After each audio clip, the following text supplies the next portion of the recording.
Praise the Lord. கர்த்தருடைய பரிசுத்த நாமம் மகிமைப்படுவதாக. இன்றைய தியானம் 2 ராஜாக்கள் 22ஆம் அதிகாரம் மற்றும் 23ஆம் அதிகாரம். இந்த நாள் தியானத்திற்கான தலைப்பு, உங்கள் வாழ்க்கையில் மிகப்பெரிய மாற்றம் வேண்டுமா? நம்ம எல்லாருமே நம்முடைய வாழ்க்கையில் ஒரு பெரிய மாற்றம் வேண்டும் என்று விருப்பப்படுகிறோம். அநேகர் இந்த காரியத்தை வாஞ்சிக்கிறாங்க. என் தனிப்பட்ட வாழ்க்கை இப்போ இருக்கிறது மாதிரி இருக்கக்கூடாது, இது மாற வேண்டும். எங்களுடைய திருமண வாழ்க்கை இப்போ இருக்கிறது மாதிரி இருக்கக்கூடாது, மாற வேண்டும். குடும்ப வாழ்க்கை மாறணும்.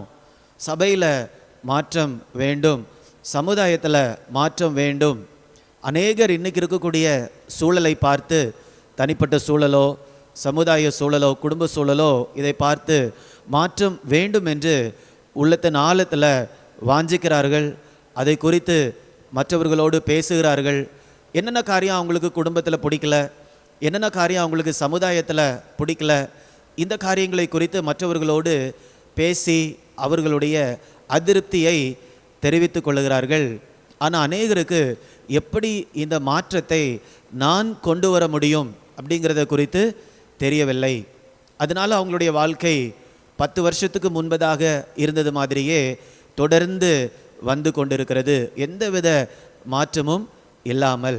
அப்போ அந்த மாற்றம் வருவதற்கு ஒரு காரியத்தை செய்யவில்லை என்றால் அடுத்த 10 வருஷமோ 20 வருஷமோ 30 வருஷமோ எவ்வளவு வருடங்கள் கடந்து போனாலும் வாழ்க்கை, குடும்பம், சமுதாயம், சபை இன்னைக்கு இருக்கிறது மாதிரி தான் இருந்து கொண்டிருக்கும். அதனால் இந்த செய்தி மிக மிக முக்கியமான ஒரு செய்தி.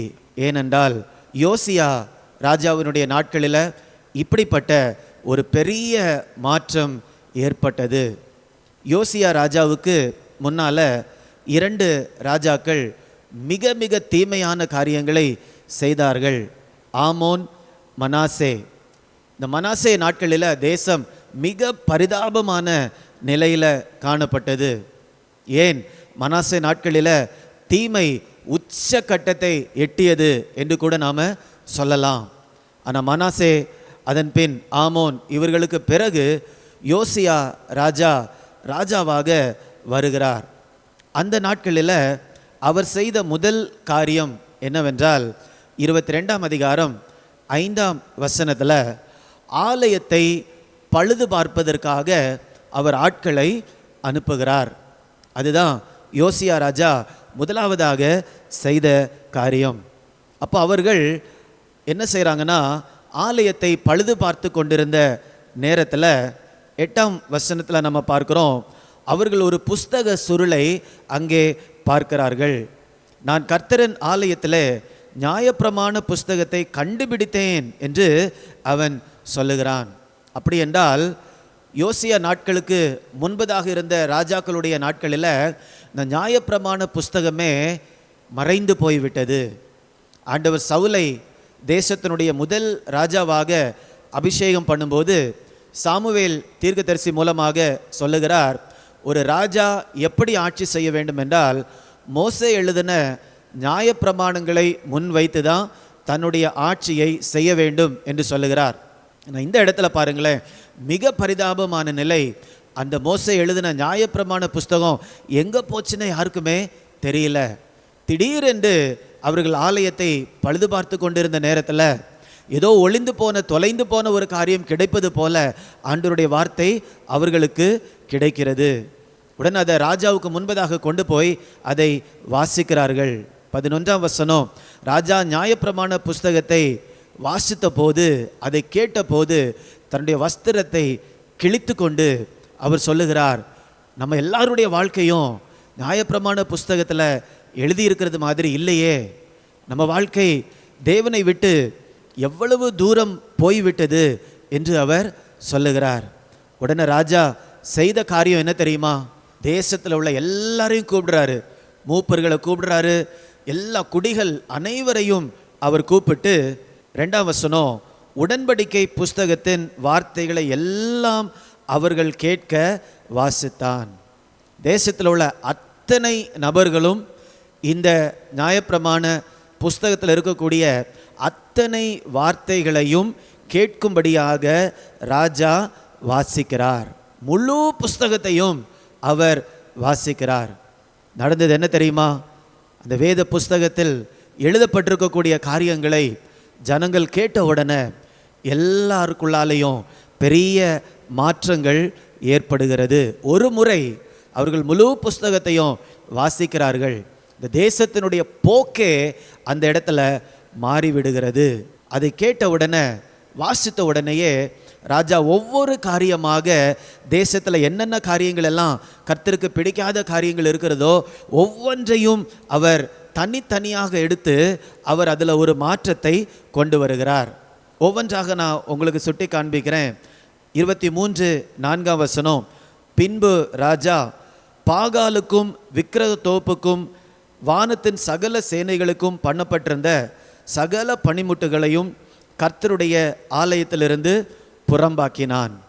அதுக்கு அடுத்த வசனத்தில் அதை சுட்டெரித்தான். அதுக்கு அடுத்தது 5ஆம் வசனத்தில் யூதாவின் ராஜாக்கள் வைத்த பூஜாசாரிகளையும் பாகாலுக்கும் சூரியனுக்கும் சந்திரனுக்கும் கிரகங்களுக்கும் வானத்தின் சகல சேனைகளுக்கும் தூபம் காட்டினவர்களையும் அகற்றிவிட்டான். அவன் செய்யக்கூடிய செயல் சுட்டெரிக்கிறாரு, அகற்றி விடுகிறார். 7ஆம் வசனத்தில் கர்த்தரின் ஆலயத்திற்கு அருகே ஸ்திரீகள் தோப்பு விக்கிரகத்திற்கு கூடாரங்களை நெய்த இடத்தில் உள்ள லட்சையான புணர்ச்சிக்காரரின் வீடுகளை இடித்து போடுகிறான். 8ஆம் வசனத்தில் திரும்பவுமாக இன்னும் ஒரு சில காரியங்களை இடித்து போடுகிறான். 10ஆம் வசனம், மோலேக் என்று சொல்லக்கூடிய அந்த தெய்வத்திற்கு அவர்கள் கட்டி வைத்திருந்த அந்த தூப இடங்கள் எல்லாவற்றையும் இடித்து போடுகிறார். 13ஆம் வசனம், சாலமோன் நாட்களிலேயே அவங்கள் அந்நிய தேவர்களுக்கு கட்டியிருந்த அந்த பலிபீடங்கள், சிலைகள் எல்லாவற்றையும் உடைத்து போடுகிறார். அவர் யூதா தேசத்தில் மாத்திரம் செய்யல, அவர் இஸ்ரவேல் தேசத்திலும், இப்போ இஸ்ரவேல் தேசத்தை அசீரியர்கள் அவங்க வந்துட்டாங்க, ஆனாலும் இஸ்ரவேலில் உள்ள பட்டணங்களுக்கும் அவர் போய் இதே காரியங்களை செய்தார். அதான் 19ஆம் வசனத்தில், கர்த்தருக்கு கோபம் உண்டாக்க இஸ்ரவேலின் ராஜாக்கள் சமாரியாவின் பட்டணங்களில் உண்டாக்கியிருந்த மேடைகளையும் கூட அவர் அழித்து போடுகிறார். அழித்த பின்பு எருசலேமுக்கு திரும்புகிறார். நீங்கள் பார்த்தீங்களா? இதை வாசிக்கும் போது உடைத்து போட்டான், சுட்டெரித்தான், உடைத்து போட்டான், இப்படிப்பட்ட வார்த்தைகளை நாம் அதிகமாக பார்க்க முடியும். இப்போ நியாயப்பிரமாண புஸ்தகம் அவர்களுக்கு கிடைத்த உடனேயே அவங்களுடைய வாழ்க்கை எந்தெந்த இடத்துலெல்லாம் நியாயப்பிரமாண புஸ்தகத்தோடு ஒத்து இருக்கவில்லையோ அந்த அத்தனை காரியங்களையும் ராஜா அந்த இடத்துல செய்கிறார். அத்தனை காரியங்களையும் அவர் மாற்றுகிறார். உடைக்கப்பட்ட காரியங்களை அவர் திரும்பவுமாக அவர் கட்டுகிறார். நம்ம தொடர்ந்து 21ஆம் வசனத்திலிருந்து படிக்கும்போது அவர் இந்த காரியங்களை உடைத்து போட மட்டுமில்லை, எந்தெந்த காரியங்களுக்கு அவங்க இன்னும் கீழ்ப்படியாமல் இருக்கிறார்களோ அதற்கு புதிதாக கீழ்ப்படிய ஆரம்பிக்கிறார்கள். ஒரு உதாரணத்திற்கு, ஆண்டவர் சொன்ன காரியம், நீங்கள் வருஷத்திற்கு ஒருக்கா கண்டிப்பாக பஸ்கா பண்டிகையை நீங்கள் ஆசரிக்க வேண்டும். ஆனால் இந்த இடத்துல வேதம் சொல்லுகிறது, அவங்க நியாயாதிபதிகள் நாட்கள் தொடங்கி இந்த இடம் வரைக்கும் அவங்க பஸ்கா பண்டிகை என்ன பண்ணலை, ஆசரிக்கவில்லை. சுமார் 735 ஆண்டுகள் பஸ்கா பண்டிகை ஆசரிக்கப்படவில்லை. ஆனால் யோசியா ராஜாவுடைய நாட்களில் அவங்க பஸ்கா பண்டிகையை கொண்டாடுகிறார்கள்.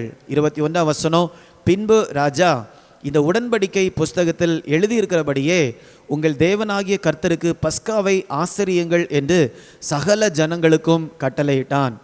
இஸ்ரவேலை நியாயம் விசாரித்த நியாயாதிபதிகளின் நாட்கள் தொடங்கி இஸ்ரவேலின் ராஜாக்கள், யூதாவின் ராஜாக்கள் ஆகிய இவர்களுடைய சகல நாட்களிலும் இந்த பஸ்காவை போல் பஸ்கா ஆசரிக்கப்படவில்லை.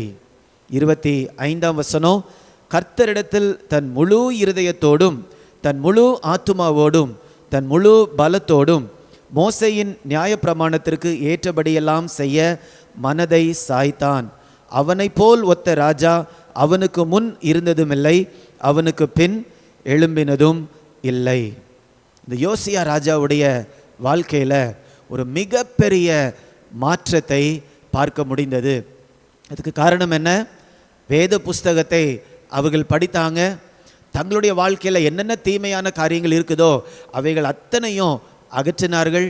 எந்தெந்த காரியங்களுக்கு அவங்க கீழ்ப்படியாமல் இருந்தாங்களோ அந்தந்த காரியங்களை எல்லாம் கீழ்ப்படிய ஆரம்பிக்கிறார்கள். பெரிய மகத்தான மாற்றத்தை அவர்களுடைய நாட்களில் அவர்கள் பார்க்கிறார்கள். இப்போ இந்த படத்தில் பார்க்கிறது மாதிரி எப்படி ஒரு பூச்சிலிருந்து ஒரு பட்டாம்பூச்சி அழகாக உருவாகிறதோ அப்படிப்பட்ட ஒரு மாற்றம் இந்த நாட்களில் நடக்கிறது. நம்ம வாழ்க்கையிலும் கூட எந்த அளவு சீரழிவு காணப்பட்டாலும் சரி, எந்த அளவு ஆண்டவரை விட்டு நம்ம தூரம் போயிருந்தாலும் சரி, எந்த அளவு பின்மாற்றத்தினால அருவருப்பான காரியங்களை நாம் செய்து கொண்டிருந்தாலும் சரி, ஏதோ ஒரு இடத்துல இருந்து மாற்றம் வரும், யாராவது ஒருவர் நமக்கு மாற்றத்தை கொண்டு வருவார்கள் என்று சொல்லி நம்ம அமர்ந்து விடாதபடிக்கு நாம் வேத புஸ்தகத்தை கையில் எடுத்து அதை துவக்கத்திலிருந்து ஆதி ஆகமத்திலிருந்து வெளிப்படுத்தின விசேஷம் வரைக்கும் திறந்த இருதயத்தோடு, ஆண்டவரே இந்த ஒரு தடவை நான் வேதம் முழுவதும் தியானத்தோடு படித்து முடிப்பதற்குள்ளாக என்னுடைய தனிப்பட்ட வாழ்க்கையில், என்னுடைய குடும்பத்தில், என்னுடைய சமுதாயத்தில் ஒரு பெரிய மாற்றத்தை நான் பார்க்க வேண்டும், என்னுடைய சபையில் பெரிய மாற்றத்தை நான் பார்க்க வேண்டும். அப்படிப்பட்ட ஒரு எதிர்பார்ப்போடு விசுவாசத்தோடு ஒரு முறை வேதத்தை தியானத்தோடு திறந்த இருதயத்தோடு படித்தாலே போதும், மிக பெரிய மாற்றங்களை ஆண்டவர் அவருடைய வார்த்தையின் மூலமாக நமக்குள்ளாக கொண்டு வர முடியும்.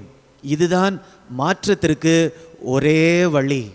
தனிப்பட்ட வாழ்க்கைனாலும் சரி, குடும்பம்னாலும் சரி, திருமண வாழ்க்கைனாலும் சரி, என் வாழ்க்கை எப்போ மாறும், எங்களுடைய சூழ்நிலைகள் எப்போ மாறும் என்று கேட்டுக்கொண்டு அப்படியே இருந்து விடாதபடிக்கு வேத புஸ்தகத்தை எடுத்து துவக்கத்திலிருந்து கடைசி வரைக்கும் தியானத்தோடு திறந்த உள்ளத்தோடு ஒரு தடவை வாசித்து பாருங்களேன். வாழ்க்கை கண்ணுக்கு முன்னாலேயே மாறுவதை உங்களால் பார்க்க முடியும். ஒரு புழுவை போல இருக்கக்கூடிய வாழ்க்கை பட்டாம்பூச்சியை போல அப்படியே விடுதலையோடு உங்களுக்கு முன்பதாக காணப்படுவதை உங்களால் பார்க்க முடியும். கடந்த ஆண்டில் இந்த வசனங்களை தியானித்த போது கர்த்தர் என்னோடு பேசினார். முழு சபையும் வேத வசனத்தை படிக்கும்போது, தியானிக்கும்போது, அதை செயல்படுத்தும் போது என்ன நடக்கும் என்பதை ஆண்டவர் இந்த அதிகாரங்களின் மூலமாக அவர் பேசினார். அதை தொடர்ந்து தான் இந்த ஆண்டில் நம்ம சபையாக வேத புஸ்தகத்தை நாம் படித்து கொண்டு இருக்கிறோம்.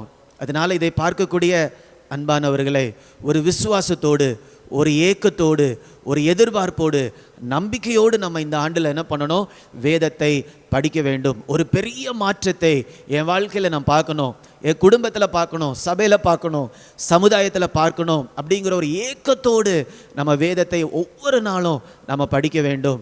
இந்த வீடியோவை கூட அப்படிப்பட்ட ஒரு ஏக்கத்தோடு தான் நம்ம பார்க்கணும். நம்ம சபையாக விசுவாசிக்கிறோம். என்ன விசுவாசிக்கிறோம் தெரியுமா? வருஷம் முடிவதற்குள்ளாக இந்த யோசியா நாட்களில் நடந்தது மாதிரி நம்முடைய வாழ்க்கையிலையும் நம்முடைய சூழலிலையும் இப்படிப்பட்ட பெரிய மாற்றத்தை ஆண்டவர் தருவார். அப்படிப்பட்ட ஒரு விசுவாசத்தோடு தான் நம்ம என்ன பண்ண வேண்டும், படிக்க வேண்டும். அப்படியே நம்முடைய வாழ்க்கையை நாம் தேவனுடைய கரத்தில் ஒப்பு கொடுக்கலாமா? அவர் மாற்றத்தை கொண்டு வரக்கூடிய ஒரு தேவன்.